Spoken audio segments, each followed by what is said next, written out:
all of the A'immatu al-Arba'ah, Imam Abu Hanifa, Imam Malik, Imam Shafi'i, and Imam Ahmad, their Aqidah is the same, even if they differed upon what? Issues of fiqh. Like in Aqidah is the same. Interesting. So he says that these four Imams, right, namely Abu Hanifa, Shafi'i, Maliki and Hanbali, they differed in fiqh, but they didn't differ in Aqidah, right? They had the same Aqidah. I'll prove to you now how these four did not have the same Aqidah, right? Number one, what do these four Imams say about your Iman, right? Can Iman increase and decrease? Abu Hanifa, as narrated in Fiqh al-Akbar, says that Iman does not increase or decrease. So you can't have more faith or less faith. You're fixed, right? This is a matter of Aqidah.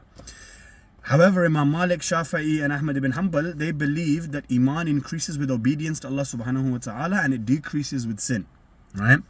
And this is narrated in by Shafi'i and Usul al-Sunnah by Ahmad ibn Hanbal. So already there's a difference between these four about whether your Iman can increase or decrease. Next, the use of reason and kalam, right? Abu Hanifa permitted rational arguments and was inclined towards mild kalam, right? He developed rationalistic positions in theology, for example, that the speech of God is created, right? This is in Al-Fiqh al-Akbar and the Shar of Al-Fiqh al-Akbar, right? Then we have Ahmad ibn Hanbal, who opposed kalam and saw it as a bid'ah, as an innovation, right? He affirmed the attributes of Allah subhanahu wa ta'ala without ta'wil or without rational speculation, narrated in Usul al-Sunnah, and Imam Malik avoided it completely. Next, the sifat of Allah subhanahu wa ta'ala, right? His attributes.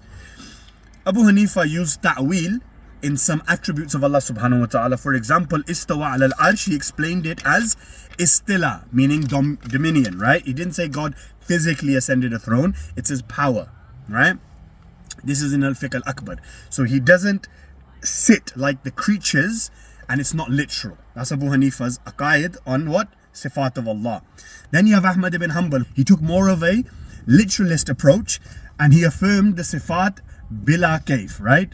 That without explaining, without questioning, but he affirmed them as a literal sifat, meaning Allah did ascend the throne in Risala as-Sunnah by his son Abdullah ibn Ahmad, right? Next we have Imam al-Malik.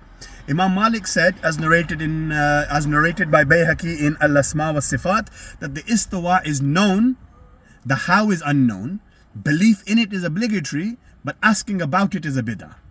So already there's a difference there. Finally, the fourth difference that these two or these four have within each other in terms of aqaid is the Quran. Is the Quran created or uncreated?